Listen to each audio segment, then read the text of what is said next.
Consumer demands, disruptive technologies, and AI are shaping healthcare for years to come. On Hello Healthcare, we dive deep on these issues with leaders who are driving change. We hope that these stories will inspire you to create and demand a better future in healthcare. Please welcome your host, Alan Tam, Chief Marketing Officer at Actium Health.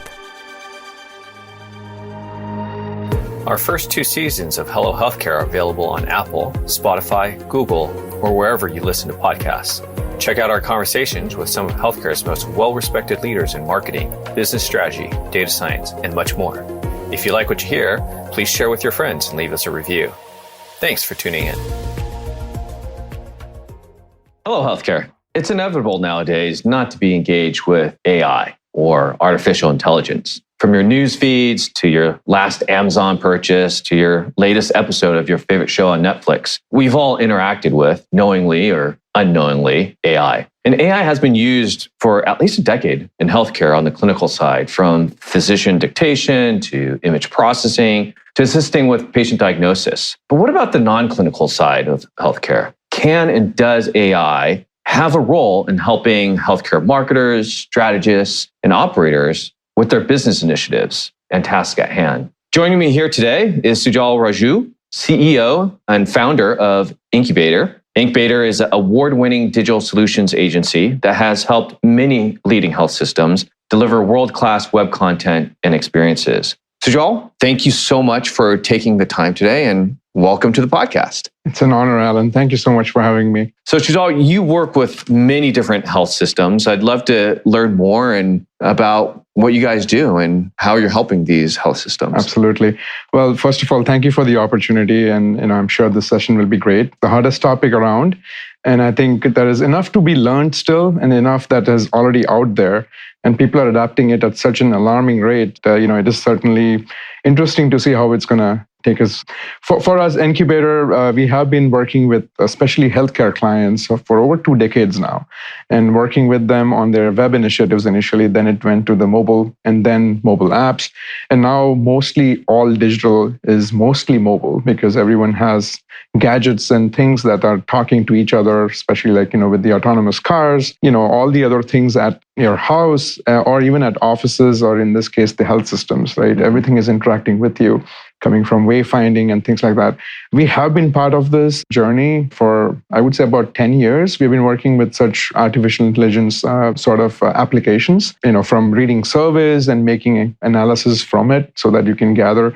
If you think about social media and you have hundreds and hundreds of posts and comments, and then how do you have a single person, if you've employed someone as a social media expert, to read all of that, make sense out of it, and which ones to comment on, or get a sense of, the emotion of the person who is commenting, and how do you respond to that, both negative and positive. There is so much that could use AI and benefit from. That's primarily what our interest is, and we research on that quite a bit. That's awesome.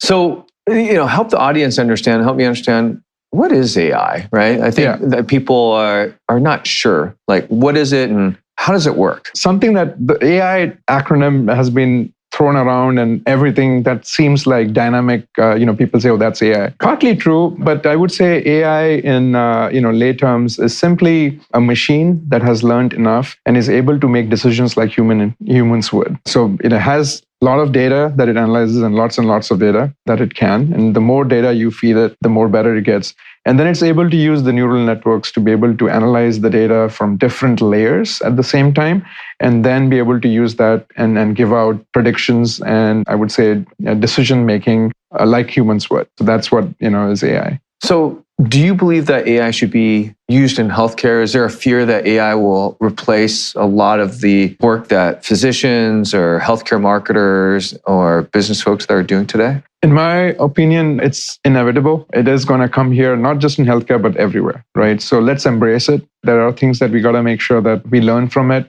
and utilize. And I feel certainly, there are things to be feared upon because we don't know much yet as to what shape it's going to take. Physicians, a lot of things that could benefit, right? So, this conference is about marketers. So we could use that and leverage that to provide better service for our consumers. And that's all about making a brand that supports that consumer to get what they need at the right time, and then physicians and nurses with clinical researches that could be automated.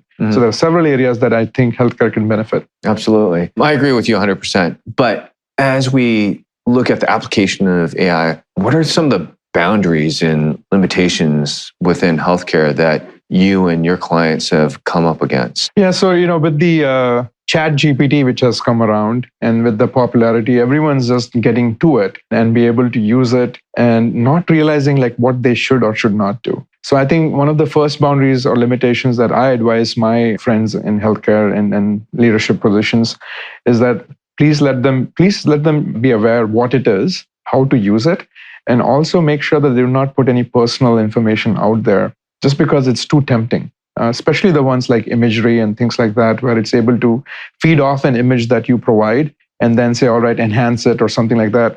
It's out there for anyone to take from there on. And some of these AI programs actually state that right there in their terms of use, saying that, hey, we could use this to better our algorithms or use this for our own research, which means that the data could be out there exposed. So limitations are where, make sure that you use that for studies. If possible, employ that artificial intelligence systems within your system so that the boundaries are set so that that data is not going outside, but you're able to feed that from the data within, and then you're also able to get the research out of it or analysis out of it within the system, so it's not exposed to the outside. Having personal data exposed is the biggest risk, obviously with the privacy policies. One good thing in healthcare is that we have been exposed to HIPAA regulations for the longest time, and we understand what's personal information, what are limitations, and how we should or should not use that data. But then once you expose it to artificial intelligence, it just goes, and unless you set it to say like, hey, these are the things that you should not be saying or doing, these are some of the things that we have to train it. Absolutely. So is it safe, right? So I think the top of mind healthcare, especially on the non-clinical side, which I find fascinating, is I believe more risk adverse than the clinical side. Correct. So how do you overcome that? How do you help your friends and leaders in healthcare take that step and assume that risk, like this is okay to move forward with? So, what I advise is like use it for the softer things right now. For example, like, hey, you have comments from social media. So let it analyze that and get you a summary, all right, of like, okay, what's the general emotion of where this is heading? Is it positive or negative? And then react to it. Content writing is one place where you can say like, all right, I want it to give me ideas on topics, or maybe like give me an idea for the heading, the proper heading for doing this news story or things like that. Get some ideas like that, but don't overuse it in areas that you don't understand how it could produce content or use that content to be able to say things. It's like, one of the risks I say is like, or no different than think like a person that you've employed, and if they go rogue, it's still like, it basically is computer systems that have been taught to learn from whatever data you feed, and then the algorithms or patterns that you're saying, like, this is how you want to produce the analysis. So if that has not been done right, it's possible that it's going to give out results that you possibly don't want. So those are some of the risks. That makes a lot of sense. So you've seen a lot of applications. You work with a lot of different health systems. Yeah. Share with us kind of what are the best examples of AI applications in healthcare today? I myself am very excited about, all the different applications that AI could be used on. On the marketing side, I think hyper-personalization is a concept that, I have been working on for a while. Think of Amazon. Amazon's initial website had homepage, and then you had navigation and other things.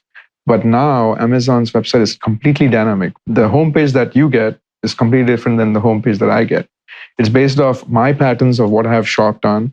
And the philosophy before was like, hey, make them stay on your site for longer. But Amazon does not care. Amazon only cares about how many products you can sell, right? So the less time you spend is fine with them. It's, how many products are you buying? And they're able to produce that completely to my taste and interests. And it's able to, show me those, able to make my purchases faster, which is, completely fine with me. I'm satisfied with that. It saves me time. On the clinical side, I feel like one of the research studies at MIT is what I take examples from, is that, it's life-saving to find a cell that could be cancerous and detecting it as early as possible. So AI has been used by MIT to study scans for the longest time, like, all the records that they had or how much ever they could produce for this data study, and find sort of like a pattern or data results which would show like, hey, this cell should be looked at. And that's life-saving because, what could be analyzed as a cancerous cell months from now could move that patient into more of a danger zone. Then they require chemotherapy and other things. Whereas if you were able to detect that cell months ahead or years ahead, then you could take care of it in early stages and possibly cause a lot of healthcare, I would say, benefit from these patients having healthier lifestyle and things like that, that could avoid the chemotherapies and other advanced treatments. Right. So I think that is one place. But imagine that kind of research and study using AI in all the different areas, and I think it will improve, healthcare. Yeah.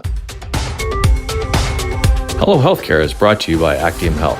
Healthcare leaders use Actium's CRM intelligence to identify their highest risk patients and drive them to care. Increase your patient volumes, revenue growth, and improve your quality scores today. Learn more at actiumhealth.com. And now, back to the show. I really like that example, but I also do want to go back to what you mentioned, which is personalization. Mm-hmm. Share with me kind of, what are some specific examples that you've seen from a personalization perspective directly in healthcare, like how Amazon personalized homepages for each healthcare consumer. Yeah. What are some examples in healthcare that utilize AI for that level of personalization? Yeah, I don't have like many examples of sites doing that, but we have done it. And I'll walk you through the trend of how it all started, right? So early 2000s, late 90s, you see sites that are brochureware. It's only talking about like, hey, we have these departments at our hospital. It talks about that and has a picture, and that was it. Then came like sites where you would have what they used to call like My Health. So My Health was a way to personalize content so that when I log into the portal, I'm now able to see my results, my doctor, my location that I practice at, my forms that I need to fill, and things like that. And then fast forward, like, now in 2020, late 2020s and, early 2020s, late 2010s. And, you see AI being used for taxonomy, which is the next trend, where, based on what you're looking at, it then suggests you like, hey, these are the topics that you might be interested in. That used to be in the right or the left rail, and it would say, hey, related topics. Mm-hmm. And then it would get to it. Sort of like Amazon at that point, saying like, hey, if you're interested in this product, you might also be interested in this product.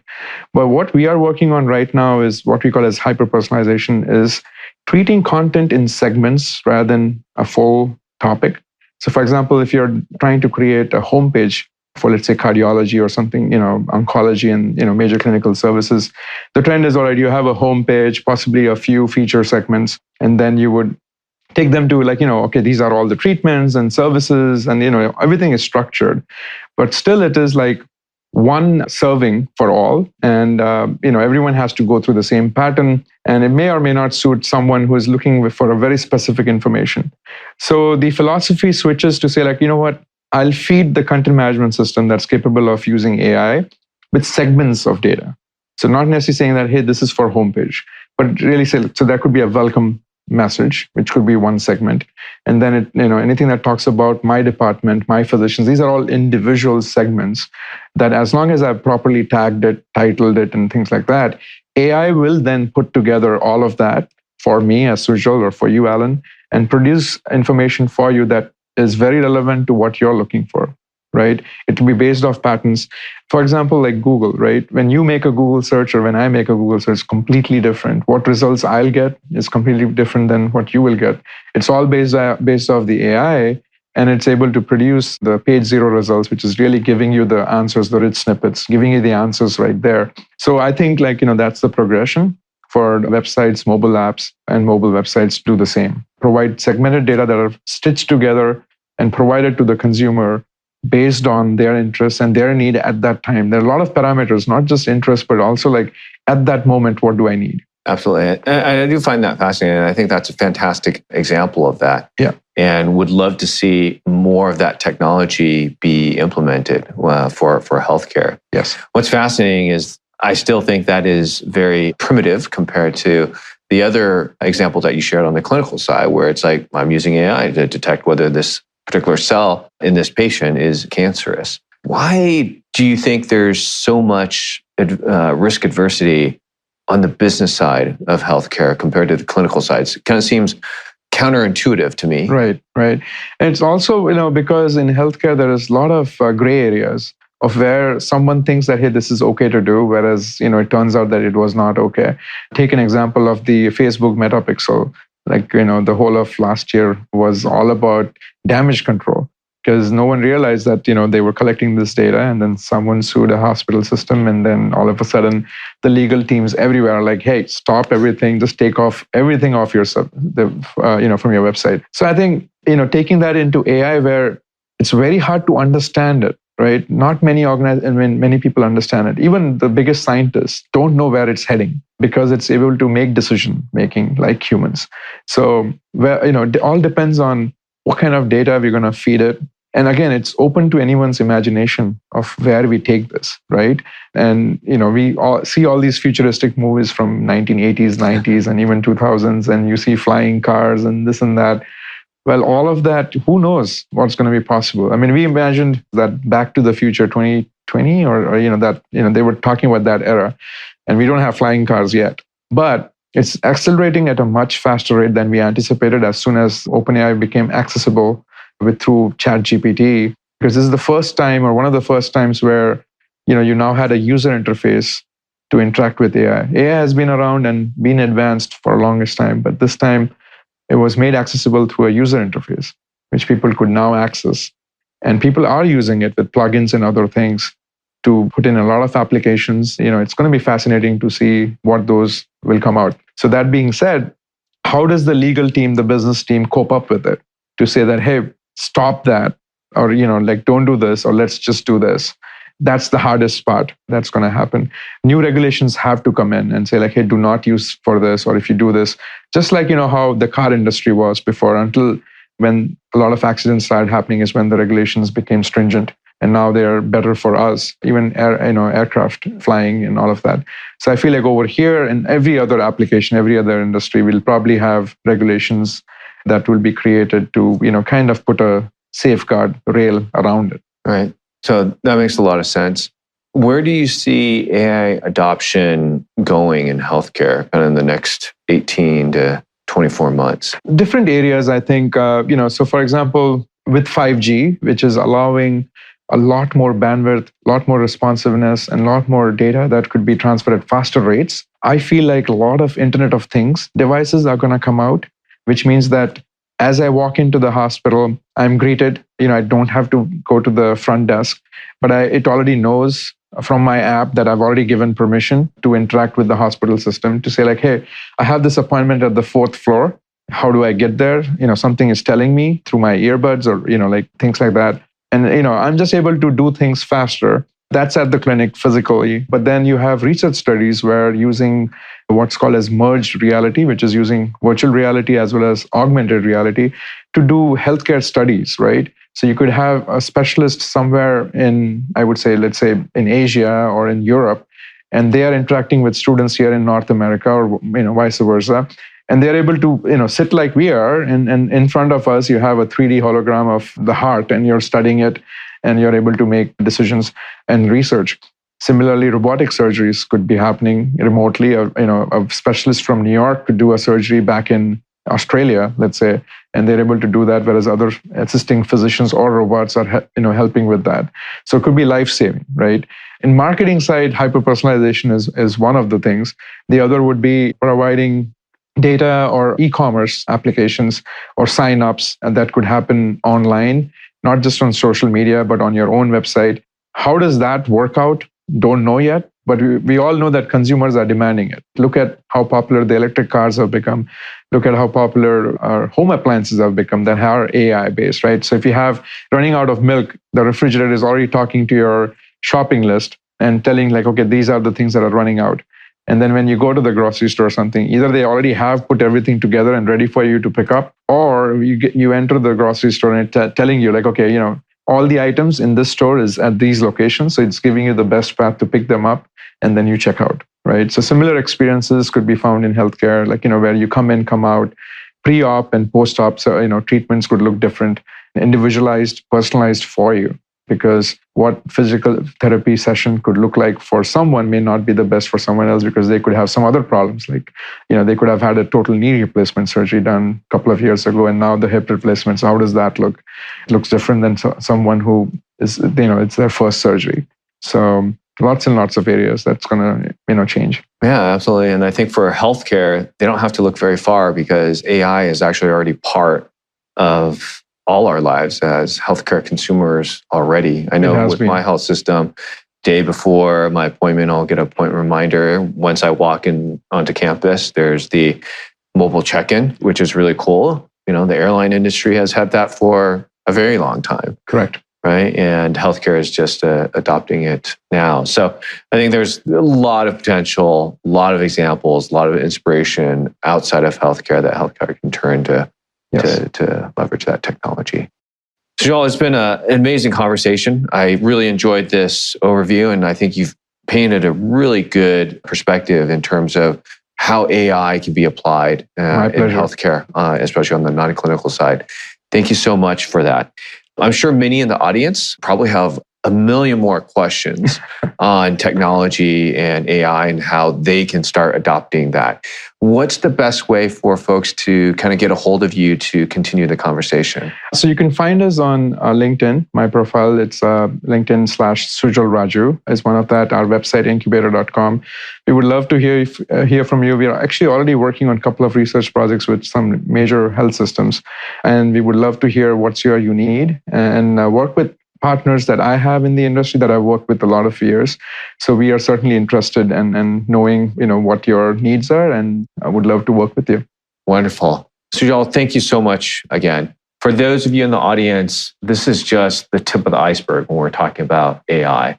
And one thing that I agree 200% with what Sujal said is we must embrace it. It's coming, it's here. Let's understand it better and how it can help us in our everyday lives. So do reach out to Sujal on LinkedIn or inqbator.com. And until next time, hello. Thanks again for tuning in to Hello Healthcare. If you like what you heard, we appreciate a review on Apple, Spotify, or wherever you're listening. You and your feedback fuel us. This conversation is brought to you by Actium Health. To get the latest on what these healthcare leaders are saying, subscribe on HelloHealthcare.com. Thanks. And when we see you next time, hello.